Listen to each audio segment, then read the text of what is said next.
పెద్దరాయుడు మళ్ళీ వచ్చాడు. ఎక్కడికి అనుకుంటున్నారా? అన్నపూర్ణ స్టూడియోకి. అదేనండి, మోహన్ బాబు హీరోగా నటించిన పెద్దరాయుడు సినిమాలో గెస్ట్ క్యారెక్టర్తో పూర్తి సినిమాకే హైప్ తెచ్చినటువంటి ఒక రజనీకాంత్ కూలీ సినిమాకు సంబంధించిన షూట్లో వచ్చాడు. అయితే వీళ్ళిద్దరి మధ్యన ఉన్నటువంటి ఒక ఆ మిత్రబంధం కావచ్చు, స్నేహపూరిత వాతావరణం గురించి ఇప్పుడు చర్చ నడుస్తూ వస్తుంది. అయితే వీళ్ళిద్దరి గురించి మనతో పాటు సీనియర్ జర్నలిస్ట్ హేమసుందర్ గారు ఉన్నారు. వారు ఏం చెప్తారో చూద్దాం. సార్ నమస్తే. నమస్తే అండి. పెద్దరాయుడులో ఒక గెస్ట్ క్యారెక్టర్ వేసి పూర్తి సినిమాకే హైప్ తీసుకొచ్చినటువంటి ఒక రజనీకాంత్ అండ్ మోహన్ బాబు, వీళ్ళిద్దరి గురించి మనందరికీ తెలిసిందే. అయితే వీళ్ళు చాలా స్నేహంగా ఉంటుంటారు. అరే తురే అని రాగి మాట్లాడుకునేటువంటి అంత సాన్నిహిత్యం వీళ్ళిద్దరి మధ్యన ఉంది. అయితే ఇప్పుడు కూలీ సినిమాకి సంబంధించి షూటింగ్కి వచ్చారని చెప్పేసి అయితే అంటున్నారు. సో దీని భాగంగా మోహన్ బాబు గారి కలవడాన్ని ఏ రకంగా చూడొచ్చు? కన్నప్పకి సంబంధించి ప్రమోషన్స్ లాగా చూడొచ్చా, లేదంటే ఏ రకంగా చూడొచ్చు అంటారు? అంటే వాళ్ళిద్దరు ఫ్రెండ్షిప్ ఈనాటిది కాదు, అది 1970s ఫ్రెండ్షిప్. ఆయన ఫిల్మ్ ఇన్స్టిట్యూట్లో యాక్టింగ్ ట్రైనింగ్ అయ్యే టైంలోనే మోహన్ బాబుతో పరిచయం ఉంది. వీళ్ళిద్దరూ కలిపి రోడ్డు మీద తిని పడుకున్న రోజులు కూడా ఉన్నాయని చెప్తూ ఉంటారు. అంత ఫ్రెండ్షిప్ ఉంది. అంటే ఇద్దరు స్ట్రగుల్ అయ్యేవాళ్ళు, అవకాశాల కోసం వెళ్ళి వాళ్ళు స్ట్రగుల్ అవుతూ ప్రయత్నాలు చేసుకుంటూ ఉండే టైం అనమాట. అది ఫోన్ కూడా ఉండేది కాదు. ఈ రోజుల్లో సెల్ ఫోన్లు గిలిఫోన్ లేవు కదా ఆ రోజుల్లో. ఎక్కడైనా ఫోన్ చేయాల్సి వస్తే మాస్టర్ వేణు గారి ఇంటికో లేకపోతే రేలింగ్ గారి ఇల్లు పక్కనే ఉంటుంది, అక్కడికి వెళ్ళి ట్రంకాలు చేసుకుని మాట్లాడేవాళ్ళు అంట అప్పట్లో. అంటే కమ్యూనికేషన్ కూడా లేని రోజుల్లో వాళ్ళు ఇక మనుషులకు మధ్యలో స్నేహమే కదా ఉండదు. అక్కడ ఫ్రెండ్షిప్ అది కంటిన్యూ అవుతూ వచ్చింది. అక్కడ రజనీకాంత్ ఏమో సూపర్ స్టార్ అయ్యాడు, ఈయన ఇక్కడ విలన్ పాత్రలు వేసుకుంటూ స్వర్గం నరకంతో ఈయన కెరీర్ స్టార్ట్ చేసేసాడు. అదేమో ఆయన అపూర్వ రాగంగళ సినిమాతో ఆయన బాలచంద్ర గారి ద్వారా ఆయన పరిచయం అయ్యి ఆయన స్టార్గా ఎదిగాడు. ఈయన ఎక్కువ సినిమాలు చేశాడని చెప్పుకోరు. మోహన్ బాబు సినిమాలు చూసుకుంటే 500 దాకా ఉంటే ఆయన చూసుకుంటేనేమో మరి 170 ఆ పరిస్థితిలో ఉండరు ఆయన. అంటే ఇప్పుడు రజనీకాంత్ విషయానికి వచ్చేసరికి కూలీ సినిమా షూటింగ్ ఇక్కడ జరగబోతుందంట. 35 days షెడ్యూల్. అందులో భాగంగానే రజనీకాంత్ ఇక్కడికి వచ్చారు. రావడం కూడా ఇద్దరు కలిసి వచ్చారని టాకు చెన్నై నుంచి.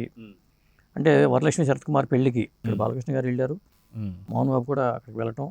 వచ్చేటప్పుడు ఫ్లైట్లో రజనీకాంత్ను మోహన్ బాబు కలిసి వచ్చారట. ఆ వచ్చిన ఫోటోలు వైరల్ అవుతున్నాయి.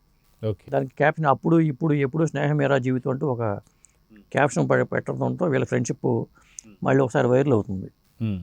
సాధారణంగా సూపర్ స్టార్ రజనీకాంత్ గారు ఎవరైతే ఉన్నారో ఆయన అందరికీ తెలిసింది. ఆయనకి ఫ్యాన్స్ ఇక్కడ ఇండియాలోనే కాదు, పూర్తిగా జపాన్, చైనా ఇలాగా మిగతా దేశాల్లో కూడా ఆయనకు సంబంధించిన ఫ్యాన్స్ ఎలా ఉన్నారో మనందరికీ తెలిసింది. కానీ కొంత విమర్శలు మాత్రం ఉన్నాయి. ఏంటంటే మోహన్ బాబు గారు అరే తురే అట్లా అనకుండా ఉండాలి, కనీసం వాళ్ళిద్దరి మధ్యన స్నేహం ఏదైతే ఉందో వాళ్ళిద్దరి మధ్యనే ఉంచుతూ బయటికి పబ్లిక్లోకి వచ్చినప్పుడు కావచ్చు, లేదా ప్రెస్ ముందుకు వచ్చినప్పుడు కావచ్చు, ఆయన్ని కొంచెం గౌరవిస్తూ మాట్లాడితే బాగుంటుంది అని చెప్పేసి కూడా చాలా రకాల కథనాలు వచ్చాయి. దీని మీద మీరేమంటారు? అంటే గౌరవించాలని కూడా మన రజనీకాంత్ కోరుకోడండి. రజనీకాంత్ దీనికి అతీతంగానే వ్యవహరిస్తూ ఉంటాడు. జనంలో ఉన్నప్పుడు లేదా సభ్య సమాజ మీటింగ్లో ఉన్నప్పుడు తనను గౌరవించాలని కూడా కోరుకోడు ఆయన. అంటే ఆయన మెంటాలిటీ అది. కాబట్టి అంటే నటించడం అవసరమా అనిపిస్తూ ఉంటుంది ఒక్కొక్కసారి. అంత ఫ్రెండ్షిప్ ఉన్నప్పుడు కొంతమంది వేదికల మీద బహిరంగంగానే ఆ ఏకవచనంలో మాట్లాడుకుంటారు, అరే ఒరే అని సంబోధించుకుంటూ ఉంటారు. జనరల్గా అంత ఫ్రెండ్షిప్ అంత క్లోజ్నెస్ ఉన్నప్పుడు సాధ్యంగానే ఉంటుంది అది. ఒక్కోసారి మనకి అట్లా మాట్లాడాలంటే గారు గీరుని మాట్లాడాలంటేనే ఆర్టిఫిషియల్గా అనిపిస్తూ ఉంటుంది. కొంతమంది అలా ఇష్టపడతారు. అలా ఇష్టపడే వ్యక్తుల్లో కూడా ఇద్దరు ఉంటారు కాబట్టి దాని పెద్ద అబ్జెక్షన్స్ అయితే ఏమీ లేవు.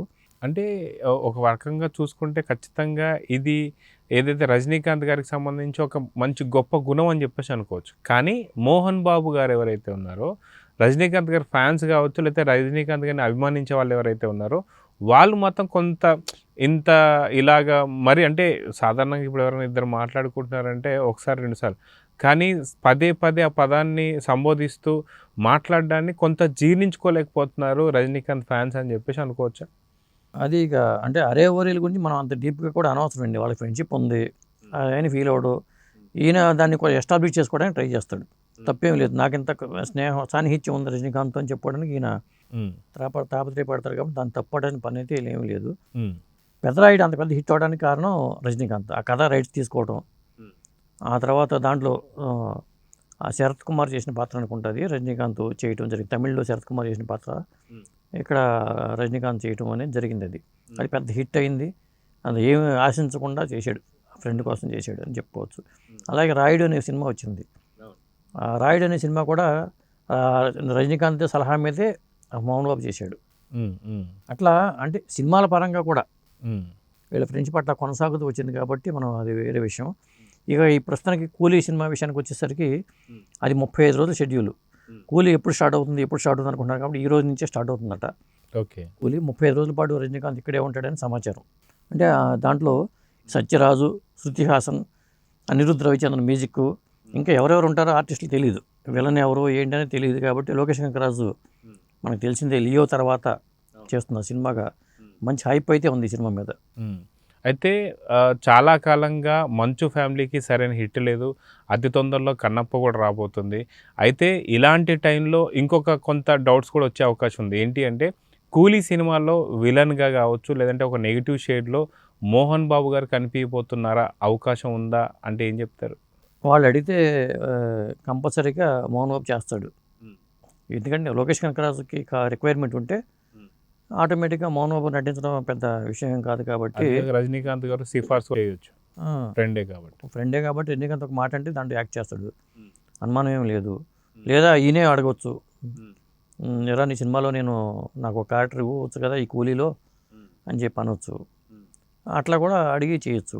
మొత్తానికి కన్నప్పకి మంచి పబ్లిసిటీ అయితే వచ్చింది. మోహన్ బాబు ఆ ఫ్యామిలీలో మంచు విష్ణు చేసిన సినిమాల్లో హైయెస్ట్ బడ్జెట్ సినిమా, మంచి క్రేజ్ ఉన్న ప్రాజెక్ట్ కూడా కావచ్చు. విధంగా ఈ ఫ్రెండ్షిప్ దీంట్లో ఇట్లా కొనసాగుతూ ఉంటే ఆ కన్నప్ప ప్రమోషన్స్ కూడా రజనీకాంత్ పిలిచే అవకాశాలు కూడా ఉండొచ్చు. చెప్పలేం, టైం దగ్గర పడుతుంది కాబట్టి, రిలీజ్ టైం దగ్గర పడుతుంది కాబట్టి ఆ కన్నప్ప సినిమా విశేషాలు పంచుకుంటూ ఉండొచ్చు. సినిమా పబ్లిసిటీకి హెల్ప్ అయ్యేలాగా చూసుకుంటారు. ఫ్రెండ్స్కి ఆ మాత్రం చేయడంలో తప్పేం లేదు. కాబట్టి 35 రోజులు పాటు ఇక్కడ ఉంటాడు కాబట్టి వాళ్ళ ఇంటికి వీళ్ళు రాకపోకలు కూడా షరా మామూలే. అకామిడేషన్ ఎక్కడో ఎందుకు మా ఇంట్లోనే ఉండొచ్చు కూడా అంటారు. అంత ఫ్రెండ్షిప్ ఉంది వీళ్ళకి. సో మొత్తానికి రజనీకాంత్ అండ్ మోహన్ బాబు వీళ్ళిద్దరి యొక్క కలయిక మాత్రం మళ్ళీ పాత స్నేహాలకు సంబంధించినటువంటి అనుభూతులను అయితే వీళ్ళు మళ్ళీ నెమరేసుకుంటూ ఉన్నారు. సో కన్నప్ప గురించి మళ్ళీ ప్రమోషన్స్లో రజనీకాంత్ గారు కనిపించబోతున్నారా, లేదా ఈ కూలీలో మోహన్ బాబు గారికి కనిపించబోతున్నారా అనేది మాత్రం చూడాలి. మరి చూద్దాం ఏం జరుగుతుంది. నమస్తే.